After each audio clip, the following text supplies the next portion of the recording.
Hi, my name's Lauren Epstein. Welcome to another episode of You're Hired. You're listening to 96.7 FM, Arlington, Virginia. Today, we've got a show about moms going back to work, ladies who were out of the workforce for a period of time because they were raising their family, and then got back into the workforce into fairly high-powered, interesting jobs. Also with us today, we have an expert in the field of getting back into the workplace. So I'd like to introduce my guests.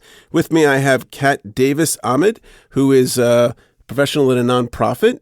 And welcome to the show, Kat. Thank you very much. Thanks, Lauren, for having me. You're welcome. And also, I have here with me Elisa, who is a marketing professional. She relaunched her career 4 years ago. She stepped off a traditional career track in the 90s when her children were young, becoming an independent consultant, so that could enable her to better juggle work and family. While focusing on raising her 3 kids over a period of 19 years, she did a shifting mix of consulting, music, and volunteer work. I'm really interested in the music stuff. Welcome. Thank you. Thanks, Lauren. And on the phone, I've got a world-renowned expert in this field, Carol Fishman Cohen.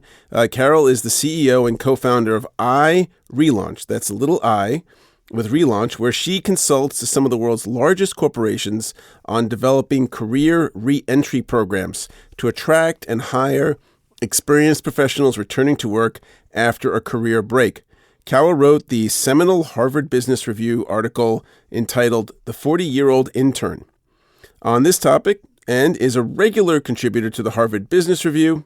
Her TED Talk, which I saw and was great, entitled How to Get Back to Work After a Career Break, has been viewed over 1.4 million times and translated into 27 languages. Welcome to the show, Carol. Hi, Lauren. Thanks for having me. So I was really interested in this subject because in the talent acquisition business that I'm in, a lot of companies want to hire really experienced people, but sometimes we find them that they've had a break. And a lot of managers will think, oh, they haven't been working for a few years, so they just kind of, in their minds, they devalue that kind of worker. And that's kind of crazy. I mean, what's going on in our culture when we're going to lose all that great talent? And there's a friend of mine who I wanted to have on the show, but he has a business where he primarily only hires women who are not in the workforce. And he has a business where he has companies that pay him money to have women, workers, do research. So he's got people who are lawyers and MBAs doing all this research at home in between whenever they're not taking care of a kid or taking care of a family member. So this is really becoming a much more interesting component of our lifestyles now that folks want to leave and come back into the workplace, and we have all this technology to help facilitate that.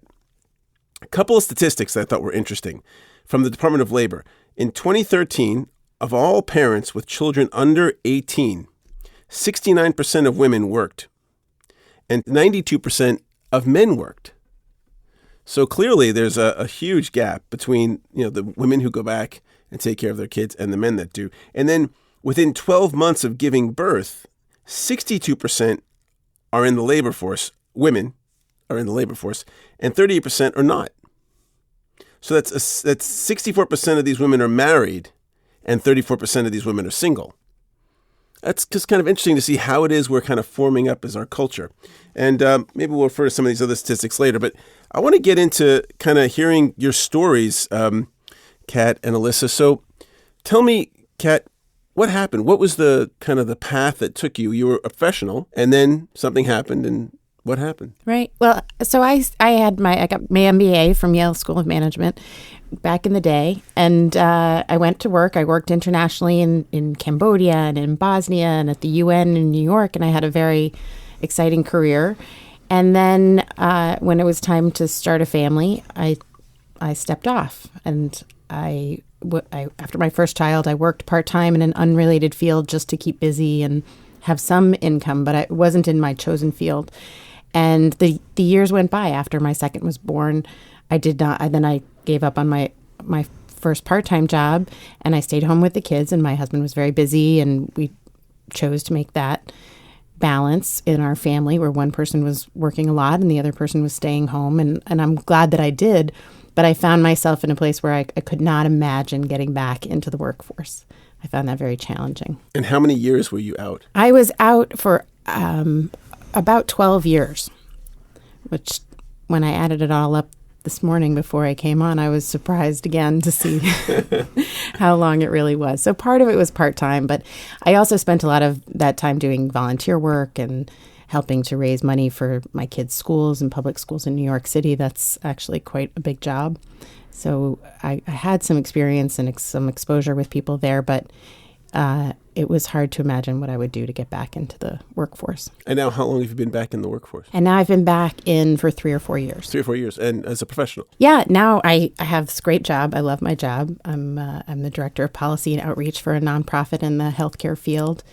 And I get to do a lot of really interesting, stimulating things. I have a lot of responsibility. So I feel like now it's hard to imagine that I wasn't in the workforce. And it's very satisfying. But I was really glad that you were doing this show because I feel like I was in this one world where I couldn't imagine getting back on track. And I read Carol's book at that time. And then when I did get back into work, I found it enormously satisfying. I wondered what I was worried about before that, and I'm glad that That's I am interesting. back. We'll touch on that subject because I think a lot of people who leave work are afraid to leave work because they don't know if they can get back. Yeah. And that once they do, they don't know if they can get back. Yep.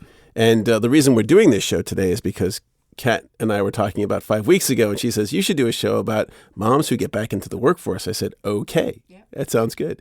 And so here we are. So Elisa, why don't you tell us a little bit about your story? Like what were you doing before, and then what was the break like? Sure. There are some parallels, actually, to Kat's story. I got my MBA and joined a high-powered management consulting firm, traveling all over the country, working 60 to 80-hour weeks, that kind of thing. And then I joined, after I did that for a few years, I worked for a variety of marketing companies and a couple of startups, and it was pretty intense. And it was interesting timing because I had my first of 3 children at the time when one of those companies basically closed its doors. So I was at the point where I needed to decide what to do next. And I realized that I didn't want to be in a consuming job. My husband also had very long hours and was traveling. So I decided to hang out my shingle as an independent consultant. So I did that for a variety of years. Gosh, that was probably 6 years, sometime part-time, sometime full-time. By then I'd had my 3rd child. And over the years, it ended up being a long time. I guess it was a 19-year span from the time I first hung out my shingle as an independent consultant to the time I got back into the paid workforce as a full-time employee. And I did a bunch of different things during that time. Sometimes there was a lot of consulting. Sometimes there was a mix of paid consulting and what I viewed as pro bono consulting. I felt very lucky that I could sort of pick assignments and offer to do things using my professional skills and background so I would be able to contribute at a level that made sense for me professionally in terms of using my skills and background and leveraging those and benefit in many cases, it was nonprofits. So toward the end of that, I had cranked up I was doing quite a bit of this pro bono consulting, and a friend got an email about Carol's iRelaunch Return to Work conference, and my friend invited me. I thought, this sounds great. Then I read Carol's book, and Carol and Vivian's book, and it was a terrific roadmap, I thought. I consulted her for a few years after that, but by then I had it in my mind, I really want to relaunch. And I wanted to build up my income again. The kids were leaving for college, and we needed the higher level of income. And after a couple of years of doing that, I thought, I really want to be a full-time employee again. And then I pretty much cut back the consulting and set out to find a full-time job. It took a while. So we'll find out how long it took and all that stuff. But what were your concerns? Oh, did you have concerns about going back and forth, or did you feel like it'll all work out? It's interesting because when I cut back and stepped off that track, I felt like I was going to be able to make this work. And I didn't think I would be off the track as long as I was. The years flew by. I was involved in so many things, not only raising the kids, but there were a lot of other involvements that I had. And it amazed me how quickly the years passed and how many passed. And I had not thought I would have a problem getting back in because I'd had a very successful career. But when I got to the point where I started looking, I saw that it was going to be more challenging than I had expected. Yeah, right. I imagine. So, Carol, why don't we bring you into this conversation? So tell us, what are some of the challenges that some of the people that you work with, have when they're, going in and out of their careers? Thanks, Lauren. I do want to mention that I, too, relaunched my career. So I had a financial analysis background, and great. I took an 11-year career break. Right. And then I came back. I was actually working in the Boston corporate finance group of Drexel Burnham Lambert, the investment bank. And the company collapsed while I was on maternity leave with my first child. And that began my career break. And that was in February of 1990. And then I returned to work also in a financial analysis job at Bain Capital in their high yield debt management group, which is now called Bain Capital Credit. So I've gone through this whole process myself, and I can relate directly to what Kat and what Elisa are talking about in terms of these different stages of how you feel and how you don't intend to be away for that long, and all of a sudden you wake up one day and it's been like 10 years. So I completely identify with that, and also with some of the direct challenges that people have when they're trying to return to work. So one of the biggest issues, and I'm interested in hearing Kat and Elisa's take on this, because they both, it sounds like, did some transitioning, is you have to figure out exactly what you want to do. And it sounds so obvious, but essentially you need to do another career assessment when you're ready to return, especially if you've been out for a long time. This is a step that I skipped. I just assumed, because I had a financial analysis background, that I should resume a career in the same field. And I didn't give it a second thought until I was back at work and well into the job for almost a year. And then I thought, gosh, I'm not even sure I really want to do this intensive spreadsheet analysis work anymore. I used to love it and I was good at it, but I didn't go through that process. And it's so important to think about, was I fulfilling someone else's expectations first time around? Did I just happen to fall into my career first time around? And take that giant step back that the career break actually allows you to have. It's a gift in that way, to think about, do I want to return to what I did before, or do something related, or do something completely different? So that would be the first major step. Well, before we get to the kind of how do we get back to it, let's talk about some of the difficulties. So you were out of work. You were not working for about 11 years. Is that right, Carol? Yes. And so did you have challenges getting back into the workforce? Oh, absolutely. So what were some of those challenges? Well, I felt completely professionally disconnected, and that in part was, once I was on career break for reasons that I couldn't have predicted, I had 3 more children in close succession, and I did some project work, and then I was completely home with them. And I really gravitated toward school and community volunteer work. I let my subscription to the Wall Street Journal go, and I kind of read the newspaper, but I didn't really keep up that much while I was out. So I felt a complete disconnect professionally. I also had pretty much let my networks go. And so those challenges are reinvigorating your networks, getting back in touch with people from the past, people with whom you worked or went to school, identifying for yourself, if you want to go back to what you left or do something different, do you need to do some sort of formal updating? So that was a challenge for me. I went through this period of self-directed study to get myself back up to date on everything that was going on in the finance world. And I met with my old colleagues so they could explain a lot of things to me that had happened while I had been out. Well, hey, before we get to I definitely want to focus on the how do we get back into it. But I want to see how can the folks that are listening relate to the challenges that you've had. Now, it's wonderful. You ladies, are all high-powered workers, all went to great schools and had great jobs. Do you think that comes into play with the fact that you were able to get back in to a position that's pretty kind of what you want to do? I mean, was that part of it? Or was that a challenge that, well, hey, I'm not going to get a job that I had before because I've been out? Right. I worried, it's Kat here, I worried certainly that I had invested so much in my MBA and then I'd worked for some time afterwards, but then 10 years later was what I learned while I studied for my MBA still applicable? I Right. wondered, and what could I do to refresh that?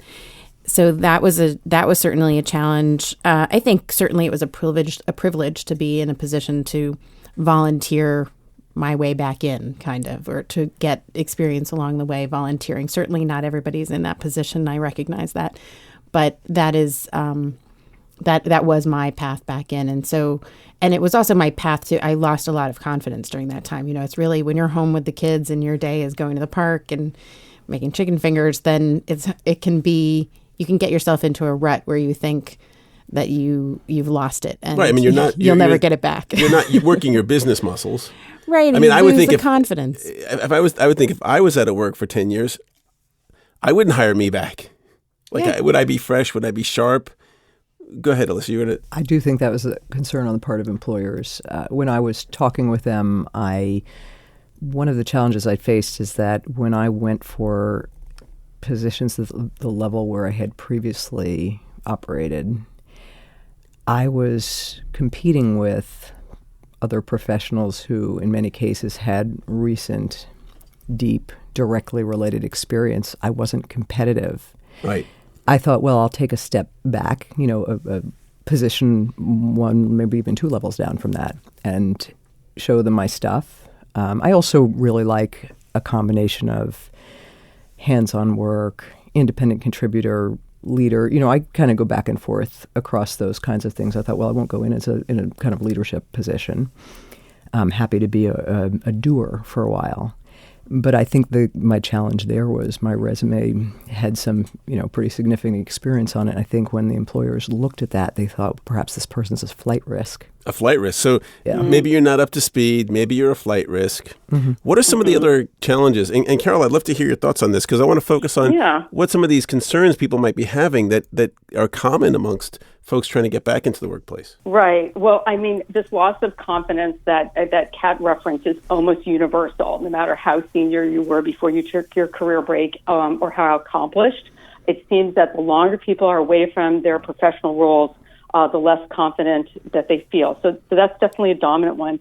I remember feeling very overwhelmed, like I just didn't know where to start. I thought, I know I want to go back to work, but I have no idea what is that first step and how do I organize myself in a way to move forward with this process. Right. I also was a little worried, and you have to remember the year. I relaunched my career back in 2001.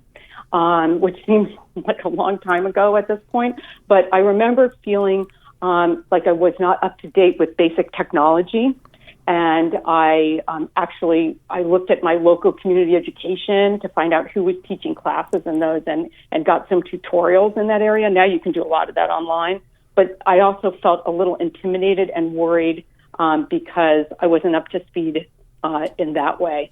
And, I remember thinking I have to just resubscribe to the Wall Street Journal and start reading what's going on in the business world, because one of the things I was really worried about was that I would be in a conversation or an interview and I would start talking about some company that didn't exist anymore because there was all this consolidation that had gone on in the financial services industry, and companies had merged and changed names and gone out of business. And I thought, boy, I better be up to speed on this or else that's going to be bad news, right from the beginning. Yeah, I can tell you from, presenting resumes to managers or looking at people I want to hire myself, if they've been out of work, I mean, I'm fine with it. I think it's actually a good thing because I look at skills, but the feedback I always get is, well, they're not going to know, if I have a choice, right? I have a choice between this person and 5 other, they're just not going to know as much as the other people who've been working. So, I mean, that's a concern, right? Can we talk about the flip side of that, though? Because, well, we will. I promise you. Oh, okay. I totally promise you. We've got like about another 40 minutes, and we're going to talk about like, how do we get past this? But I think it's important for people to see that these are the problems that everyone faces, right? When I'm out of work, even if I've just been employed, we all have the same concerns. Will I get hired again? Will somebody like me again? Am I getting too old? Am I, et cetera, et cetera, et cetera. So these are common things, and that's what it seems like you're all saying. Yeah. And I think that was what was really great, as much as what I learned from Carol's book was just the fact that there was a book about this. There was even that they had named it, and that this was a thing that other people were experiencing. That helped me. And then I spoke to the other women that were, I thought of them as very smart and competent, the women that I was knowing from my kids' school, for example. And that I reflected that back on myself, like, well, I know she's smart and competent, and she's been home with her kids for 10 years. Let's remember that I am too, and that there is some way back in. I mean, it's a whole new thing. I don't think that your moms ever thought that they would get back to work. I don't think it was part of the culture, 30 and 40 years ago. But now it's definitely more part of the culture. I have to say, actually, that my mother was also a great role model for it, because I think that generation actually was very interesting. They had their kids first, and then their way back in, for many of them, was then to get their graduate degree. So I had my graduate degree before I started really launching my career, and then I stopped to have kids. And then I had to get back in. Whereas, say, my mother, who is actually has re-entered the workforce many times over in wonderful ways, she got her graduate degree after she had kids. And sometimes I wonder if that wouldn't be a better way to go. So your mom was a great role model for you? Yes, absolutely. That's awesome. Still is. You're listening to You're Hired. I'm your host, Lauren Epstein. Here we are at 96.7 FM, Arlington, Virginia. Today with me, I have three awesome guests talking about women going back to work. We've got Kat Davis Ahmed, Carol Fishman Cohen, and Elisa. Carol, let's talk about getting back in, because that's your expertise. How do folks, what's the first step for getting back into the workforce? So the first step was something that I mentioned earlier, and we can talk more about it now or later if you want, but that was good. Figuring out exactly what you want to do and going through some sort of a career assessment process to think about, was I perfectly matched with my first pre-career break, and do I want to go back to exactly what I left? Was there something about that role? Maybe I loved it, but maybe I had to travel 50% of the time, and that doesn't feel compatible with my life stage now. So maybe I want to return to something similar, but not exactly what I did before.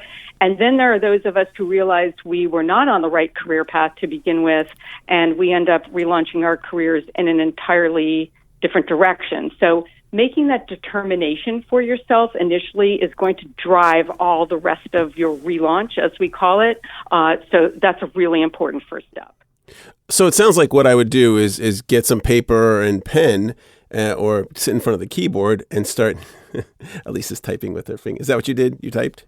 And start writing down the things that I really want to do, things I don't want to do, what's of interest to me, how can I kind of move forward, right? Just to kind of brainstorm.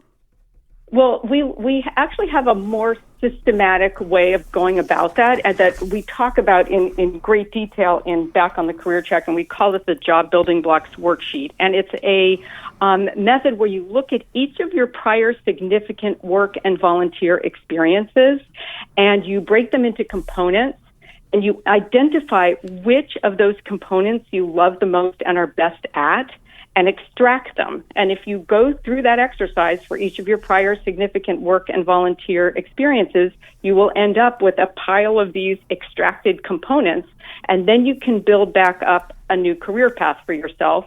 And you could figure that out on your own, or maybe brainstorming with a group of friends, or maybe you hire a career coach. And we'd also recommend that people consult with their alma mater, because we're starting to see alumni career services being offered at undergraduate or graduate, if you happen to have a graduate degree, at alma maters that can be quite extensive and quite helpful. So, but that's the process. So I'll just give you an example. Like that job that I was doing at Bain Capital, the components were meeting with company management, writing up the investment opinion. It was a business writing piece, presenting the investment opinion. And then there was that spreadsheet analysis, the financial analysis piece of it.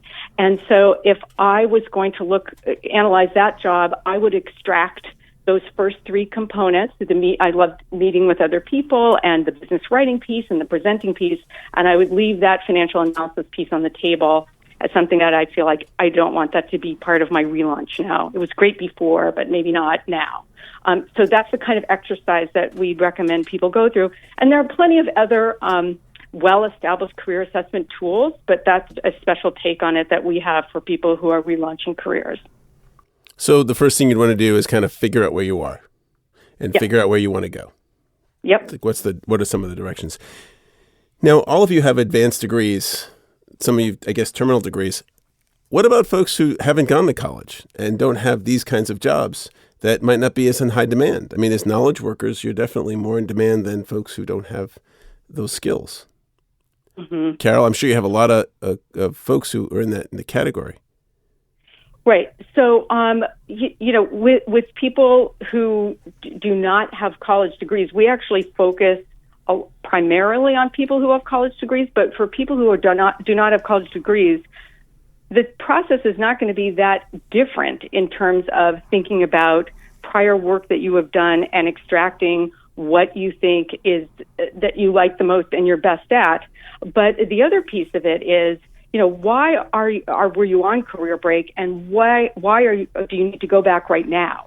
So if you need to go back right now because of death or disability of a spouse or partner or divorce or some situation where you need to generate cash immediately, you may need to take a not so perfect job to relaunch your career right now while you're strategizing for the next one that is going to be your true relaunch. So that is something to keep in mind. And the other thing that we recommend for people, regardless of their educational background, is to try to engage in some kind of contract or interim role. And that can mean temp work. It could be temp work, taking on a contract consulting arrangement or a special project, or maybe even one of these reentry internships that we've been working really hard on with different companies.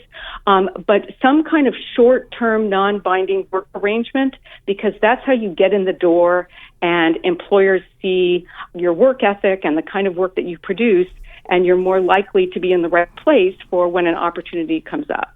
That's great advice. Kat, what would you say you did to get back into the workforce? Right. I think what Carol just said really rings true for me, but I think also that I didn't take as organized and as intentional a path back in. So the first thing I did was the first paid work I had was a fundraising event I worked on, and I said that was a short-term 3-4 month project that I was paid for. And so while that was also, absolutely a foot in the door, as Carol says, it was also a big confidence boost for me because I had a project, I accomplished it, I met all these people, I went to work in an office every day, and it was a great experience to see what's it going to be like when I go back in. And it also meant that the next time an opportunity came up, I had a better sense of, how much time is this going to take? What are all the things I have to juggle? I still had kids in school. I had to understand, how does this all fit into my life? So I learned a lot in that first experience. And then the job that I have now, I started as a volunteer for that organization. And I found that there was something I felt very passionate about. I started to become a subject matter expert in that. And I found that I liked the people. And I think there were some elements of it that helped me be successful. And that was that it was pretty much a startup. So we were all new. And it even in an area where, precision medicine and genomics and patient-centered care, which is all kind of new. So that joining in that movement as a newcomer, so everybody, even if they'd been in the field for a long time, these were changes that were happening that were new for everybody. So I wasn't the only one who was new to it. So it sounds like you found yourself a place where you weren't the only new person, and that made you a little more confident. And I had more to contribute. And so I threw myself into it, and then became a paid consultant and eventually a full-time staff member. Cool. I love that reference to being there. This is Carol speaking, being there when something new is happening, because we've seen that in a range of sectors. So we had a librarian who returned after a multi-year career break, and she was concerned about learning a new cataloging system. And she said that she happened to come in at a time when the library was introducing everyone to a new cataloging system. So no matter what they knew in the past, this new system, everyone was learning for the first time. And it really put her on even footing with everyone else, that she was able to learn it right alongside them at that time. And then we had another example where we had a lawyer who ended up in a law firm assigned to become the resident expert on Dodd-Frank law. This was several years ago. And again, totally new law. No one knew anything about it. So they assigned her to be a staff attorney in that, and she was their resource on that brand new law. So the idea that you can come in at a time when something is new, I think is a really exciting way to relaunch. It's great to hear that story, Kat. Elisa, what was your experience of getting back in? What were some of the challenges that you had to overcome? So again, I had been cranking up my consulting, as I said a little while ago, and decided that I wanted to become a full-time employee. I was kind of hoping that the consulting might lead to that. And we've just heard about examples where you can go in maybe as a volunteer or a consultant and it materializes into something, but nothing that was sort of on the playing field at that point looked like it would work in that direction. So I cut my work back to basically, I was working with on a few boards, and I kept that going, which was very nice because it kept me contributing in a professional arena and interacting with professionals using my professional skills. And with the rest of my time, I really took on a job search as if it were a job. And I took a very, very deliberate approach to it, approached it like it was a job itself. And I had three prongs, if you will, to this job search. The first was networking, and I think that is really important. I had heard along the way that 60 to 80% of jobs come from people you know or people they know, and perhaps you could help us with that, whatever the statistic is these days. But a lot of very productive potentially. Yeah, that's accurate. Yeah. Okay, good. All right, thank you. Yeah. I mean, the number one way people get jobs in this country is through references. Yeah, absolutely. So I did a lot of networking. How much networking? Like, what did you do? Yeah. So first of all, I thought about people I knew, people I'd worked with, or people I knew from various communities where I worked, who were working in the kinds of jobs and the kind of areas that I wanted to move into. And people were so willing to meet with me. I always call them? I would call or email, and I would ask for basically networking coffee. And anticipate the person might have 20 to 30 minutes, and sometime it was a great conversation, went quite a bit longer. And I did that selectively. I think it's really important to remember to get out there and meet with people, be in front of people. It's much easier to engage, and I think people are, again, very willing to help you. And so that was a real boost. And I was having very interesting conversations and starting to make a lot of interesting connections that way in terms of the work that they were doing, other people and organizations doing the work. And I found over time I was able to make introductions to people I was meeting too, which was exciting. So you reached out to people, and then you became valuable to them. Yes. Yeah. So that's something that's really important, that you became valuable to them, which... Yeah. Actually... Sorry, go on. No, go ahead. Yeah, actually, I have a good story to tell. Yeah. Networking was out of my comfort zone when I started this. Didn't like it. Didn't know that I was very good at it. I heard about from another friend who was looking for a job, an organization that sponsors half-day workshops. I think maybe every Saturday. They're free. And... You can mention the name. Yeah, thank you. It's used to be called Beltway Job Search Partners. Now it's called Career Confidence. And every Saturday morning they have a half-day workshop, and it's free, and you can go. And this one was on networking. And I thought, oh, great topic. The speaker was excellent, and she asked everybody, the workshop participants, what is the one question that you have on your mind when you go into a networking session? And almost everybody there said, how can you help me? Right. Wrong question. It's... how can I help you? And she said, remember this line, I'm an asset. How can I help you? And to me, it was a paradigm shift. And I did find that after a while that I was really able to do that kind of thing. And I felt like I was bringing something valuable just to the discussion. So it was great. And I think networking, you've got to remember, it's a conversation, so it shouldn't be intimidating. And it can be a very interesting conversation. And you're both looking for ways to help each other. That's awesome. That's a great story. So, Carol, what are some of the things that folks can do? You know, like you were talking about making this kind of an assessment. But what's the next thing, or some other things that folks would do in getting back into the workforce? Well, Elisa and Kat are hitting on a range of the perfect next steps. And I should say that you don't have to take these steps one by one. You can be doing a number of them concurrently. But let's just start with the networking piece that Elisa was talking about. So first of all, keep in mind that when you're having these conversations that she's discussing, and I'll talk about some other ways to be in places to have those conversations, but you're probably going to have a lot of conversations with people and expect that a bunch of them will go nowhere. But you're going to keep going and keep having those conversations because there will be a handful that actually lead to some kind of a job opportunity. Now, so people say, we do say, get out of the house. You cannot conduct your relaunch from sitting behind your computer, even though it's so tempting to feel that, you've applied for 100 jobs online, and boy, wasn't that a productive day spent in the job search. You really have to get out of the house to interact with other people, and that's much harder because then you have to practice what you're going to say about yourself, which means you have to have some clarity on what your goals are. So let's say you've gone through that career assessment and you have clarity on exactly what you want to do.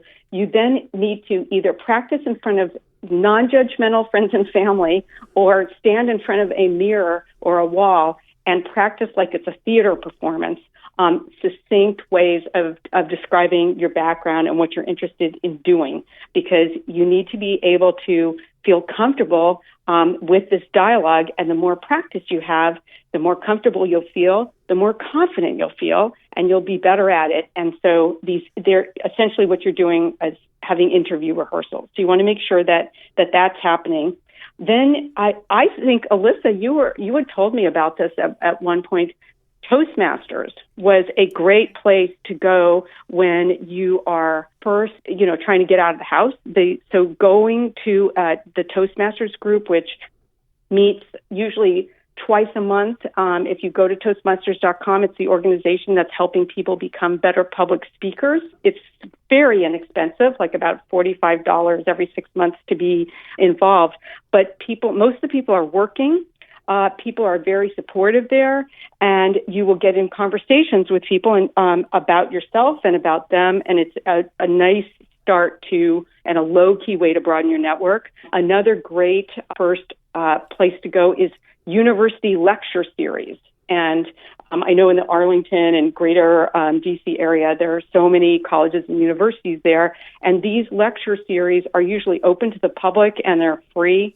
And you can go and talk to the person next to you, or you can go because you're trying to meet one of the speakers because they're in a field or working for a company that you have an interest in.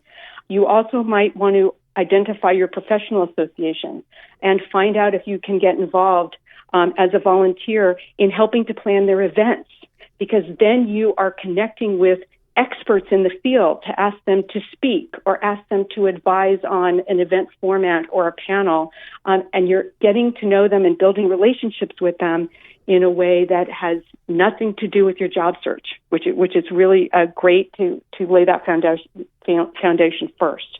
So that networking piece is a really big deal. What Kat is describing, what she did, we call it strategic volunteering, which is taking on volunteer roles that are in line with your career goals. And it is just a great way to dip your toe in the water, gain confidence, as Kat was describing. And also it gives you recent and relevant material to put on your resume. It's totally legitimate resume material if it develops skills or if it's in a field or a function that's related to your career goals. That's really great. Oh, sorry, just 1 second. Carol, I just wanted to, sure. Elisa, you wanted to share something? Oh, yeah, just a couple things. Carol, thanks for mentioning Toastmasters. That was indeed very helpful. And I had identified, I thought this is a good time frame, both during the time that I was out of the paid workforce. It was a good time to build some skills that I knew I should, and was a good opportunity to move forward. And so when I did relaunch, I would have the strength that I was looking for in those skills. So I actually joined a Toastmasters club that met at an organization that was one of my target organizations. And I met a lot of people through that and networked my way into the organization. And if I could just bring back quickly to, I was talking about, I sort of had 3 prongs to my search. And we started talking about networking. The second was identifying target organizations and networking my way into them. And that was a great example through Toastmasters. What organizations did you target? At the time, I was targeting nonprofits. And how did you target them? How did I target them? I basically came up with a list. I'd been learning about what a number of nonprofits did in areas of interest. But did you then call or email, or how did you? Well, I actually built a very large LinkedIn profile, network, built up both my profile and my network on LinkedIn. And I found that as I identified organizations that there were cases where I knew somebody who worked there or knew somebody who worked there and could make an introduction for me. And so through that, you started to get introductions. One of the reasons we highly recommend people build out their LinkedIn profiles. Another really good networking tool is meetup.com. There's hundreds of meetups around every city where you can meet people who are in your field or out of your field and folks who want to help. Most people do want to help. That's a great point that was brought up earlier. So, Kat, I'm really interested. When you got back in, yeah. Was it everything you thought it would be? You know, I think there are two aspects to it. I'm glad you brought that up, Lauren, because one was, I think I said, when I was out, I couldn't imagine getting back in. But then once I got on a roll with my job, I wondered what all my worry had been about before. My brain was back on and I was really enjoying the work and the people. And so in that sense, it was better than I expected. And I really was, and I still am, just very excited by my work. And it's completely different from the work that I did before. So that's a bit of a surprise to me. But at the same time, I think that there's a lot, I don't know if this is my take on it, but I'm not sure, maybe other people who never left the workforce feel this way. I feel like maybe if I had been in the workforce all that time, I might have exercised these abilities to balance work and home life. And say more about that. So maybe it's not true, but for me, there was this feeling that, okay, now I'm back. I can't afford to walk out the door at 5:00 because I have to prove myself. I've been out. I'm still proving myself. And so maybe I didn't set the same boundaries that I might have at my age if I had been working all these years. You know what I mean? By the time you're 20, 25 years into your career, maybe you figured out how to set the boundaries and where they end. Maybe you haven't, but I feel like I'm learning that now. Uh-huh. And maybe I would have learned that 10 or 15 years ago, how to balance work and life. And I work from home, so that is also a challenge to, when do you walk away from your desk and rejoin your home life when they're all in the same place. Carol, I'd like to hear from your perspective, not as the educator thought leader, but as your experience of what was it like when you got back in? Were you, was it all the grass was greener, or did you have any concerns? Well, I was so ready. I mean, you were chomping at the bit. I had taken an 11-year career break, and in year 9 of my career break, I remember I had just taken on the PTO presidency of my kids' elementary school, and it was a 2-year term. And I remember thinking to myself, when this term is over, I'm going back to work. I've just got to, because I am just more than ready. So I was really chomping at the bit. And I actually think this is one of the great attributes of people who are relaunching careers is our energy and enthusiasm about returning to work precisely because we've been away from it for a while. So I was so excited to be back, and I loved it, and everything about it was great. And we've found that even in the case of someone like me, when my first relaunch, and I think, the issue with my first relaunch was because I didn't do the career assessment. So if I had done that, then I think I would have been in a much longer term. But if a first relaunch doesn't work out, it's not like we see people throwing in the towel. They're immediately going to plan B to figure out how else they can be working. So I don't know if it's like a switch that goes off, and I'm really interested in Elisa and Kat's take on this. But I just remember my kids were ages 5 through 11. I have 4 kids. They were all in full-day school, and I was just really ready, and I've been ready and enthusiastically back at work ever since. It's so funny, Carol, one of the things you reminded me of was at the beginning when I would hear people, maybe complain a little bit about their office, or their work, and I would think, man, you're so lucky. So that there's something to being back in the workforce after that. You maybe it puts things in some perspective that you realize, it's really great to be to be working. I had a really unusual thing happen to me. Well, unexpected thing happened to me when I went back. About 3 weeks after I went back, so I had really sort of dove into this very intense full-time job that was in the office. I was like a traditional in the office job, and I remember going to some kind of a social event about 3 weeks in, and as soon as I walked in the room, there were a bunch of people, actually mostly guys, who were like, "Carol, get over here. Talk to us about what's going on in the bond market. Talk to us about what's going on at Bain Capital." And so I had that conversation, and then I kind of wandered over to my friends who are mostly females who, 3 weeks earlier were my friends from school and the community and the PTO. And I said, "What's going on?" And one of them said, "Oh, I'm just working on some stupid PTO thing." And I remember feeling like, whoa, I think that was me. And I felt like some of the PTO work that we did was really substantive, and we really made a difference in our communities. But there was something about me all of a sudden being in that work role and not anymore being at my completely at-home volunteer role that changed the relationships I had with some of my friends who were at home, and made them re-examine, well, what does this mean for me, and how do I feel about what I'm doing now? And it was a very interesting moment. That's a great story. I like that. That it kind of gives context to, you're in it, Carol. I mean, this is your mission now, which is to support people in getting back into the workspace. What are some of the, as we kind of wind down with the show, what are some of the tips that you would give folks who are listening to get back into the workforce, other than what we've talked about? Mm-hmm. Okay, so we talked about figuring out what you want to do. We've talked about strategic volunteering. We've talked about networking. We haven't really talked about updating skills. So depending on whether you're returning to what you did before or doing something new, you may want to enroll in a certificate program or a Coursera or edX course online for free, or take a few courses at your community college. And we should let people know that Coursera is an online training, just like lynda.com, Coursera.com.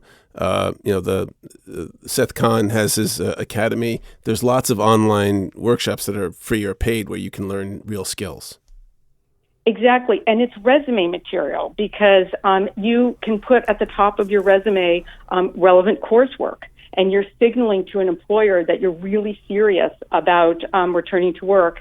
And we recommend looking for those courses or programs that include a capstone project or a field study, because that field study or end of course project can be a separate entry on the resume in addition to the course itself. And more important, it's great conversation material when you're speaking with someone in your field or in an interview, to talk about how you're able to bring what you learned in the classroom to apply to a real problem that was happening in the world. So that, I think, one of the things I would add to the coursework is that if you're in a specific field, like many of you are, if you're taking courses from the people that you may be working for or in your field, it's a great way to connect from people. I've had people come to interviews with me for companies I've worked at, and they read my book and said, "Hey, I read your book," and then I feel like at least they took the time to do some work.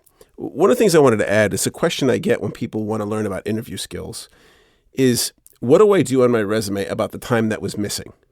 Right? Mm-hmm. I think that's the biggest question. People judge themselves way too harshly. I could say 20 or 30 years ago, it was a problem. There was a huge bias against people who had missing gaps in their resume.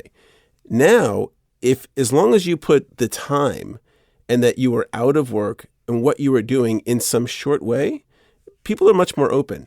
Like if you say, "Hey, I was out for 5 years taking care of family matters," or something like that, you don't have to get into too much detail. At least it gives me context. What I hate to see on a resume is when there's complete blank space, because then it evokes a question.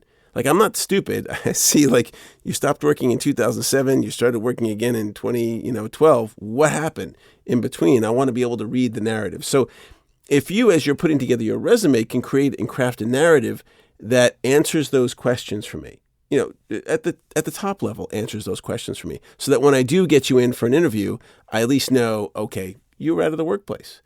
And if you say I was taking care of an older parent or something like that, I understand. This is, the culture has changed now, right? More women work at high-powered jobs, and the whole culture around that has changed. What were you going to say, Carol?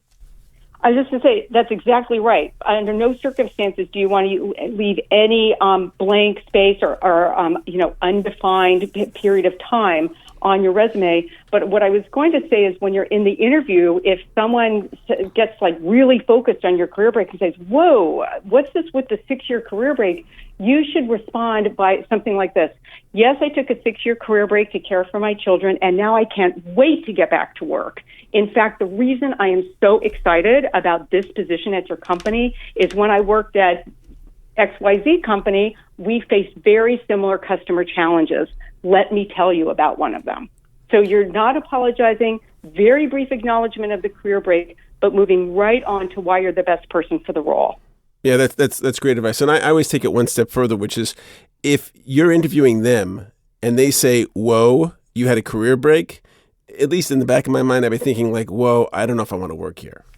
Right? Do you want to be in a culture where they're not open to having people who are qualified? I mean, honestly, resumes are just done. You should be hired because you can do the work. And, I get that, but we've done a show about resumes being dead, and there is no reason to have a resume. There's no reason. If you're getting hired to do a task, you should be tested on the task and know that, we figure out, can you do this? If you can do this, great. I'll tell you a really quick story, just sidebarring. Well, it's relevant to this. So this guy who was a professor at Stanford University did a survey of his students and of people not going to his school. So Stanford has the highest, super educated, privileged kids. And he gave the same exact test to 500 people who didn't go to Stanford. More people who didn't go to Stanford got more correct answers than the people that went to Stanford. So the notion that you need to have these certifications to get back into the workforce or to be valuable is not proven out in data. And with that, we're at the end of our hour. I want to just thank you so much, all of you, for showing up at the show. Carol, how can people find you if they want to? They can go to iRelaunch.com online, or they can reach me on Twitter at iRelaunch. Awesome. And Kate, how can someone find you if they want to get a hold of you? They could follow me on Twitter at Kat Davis Ahmed. Awesome. And Elisa? Nope. Okay. No, through the studio. Through the studio. So you can reach out to us at the studio, which is WER. Well, actually, you come to our show, You're Hired Radio, at either Mixcloud.com or join us on our Facebook page. We are so glad that you came for this episode. We will see you next week here on You're Hired. I'm your host, Lauren Epstein. You're listening to 96.7 FM, Arlington, Virginia.